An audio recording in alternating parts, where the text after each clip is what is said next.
महाराष्ट्रातल्या विधानसभेच्या निवडणुकीवरून राजकारण तापलंय।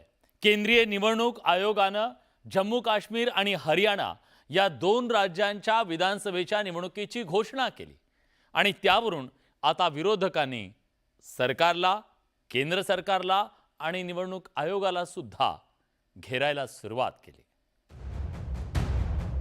केंद्रीय निवडणूक आयोगानं जम्मू काश्मीर आणि हरियाणा विधानसभा निवडणुकीची घोषणा केली, पण त्याचे पडसाद महाराष्ट्राच्या राजकारणात उमटल्याचं पाहायला मिळालं। त्यामागचं कारणही तसंच आहे। यावेळी महाराष्ट्र आणि हरियाणा विधानसभेच्या निवडणुका एकत्र जाहीर करण्यात आल्या नाही। खरं तर आजवर महाराष्ट्र आणि हरियाणाच्या निवडणुका एकत्र झाल्या आणि त्यामुळेच विरोधकांनी केंद्र सरकारवर टीकेची झोड उठवली। विशेष म्हणजे स्वातंत्र्य दिनी पंतप्रधान मोदींनी वन नेशन वन इलेक्शनचा मनोदय व्यक्त केला होता। भारत के संसाधनों का सर्वाधिक उपयोग जन सामान्य के लिए हो, उसके लिए वन नेशन वन इलेक्शन के सपने को साकार करने के लिए हमें आगे आना चाहिए।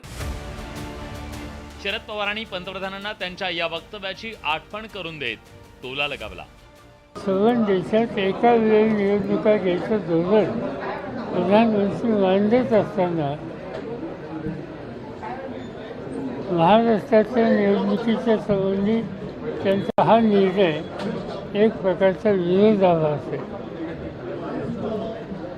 यापेक्षा अधिक काय सांगायचं। नुकत्याच झालेल्या लोकसभा निवडणुकीत महाविकास आघाडीनं जोरदार मुसंडी मारली, त्यामुळे सत्ताधाऱ्यांची चिंता वाढली आहे, तर विधानसभेसाठी विरोधकांच्या अपेक्षा उंचावल्यात।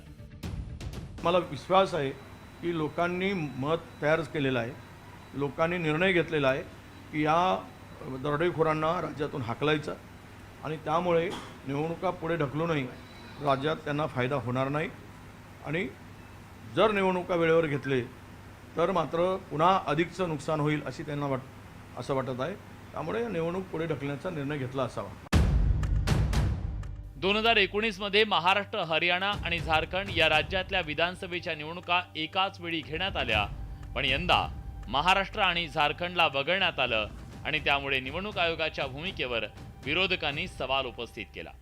तर निवडणूक आयोगानं जम्मू काश्मीर तसंच सणांचं कारण पुढे केलंय। महाराष्ट्र में बारिश भी थी, बीएलओस का वर्क करना बाकी है और बहुत सारे फेस्टिवल्स भी हैं जिसको हमें शेड्यूल करने में देखना है। That is like Ganesh festival, Pitrupaksha, Navratri, Diwali.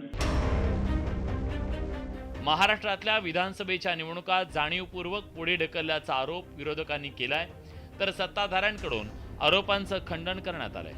आगामी काळात यावरून राजकारण तापण्याची शक्यता आहे।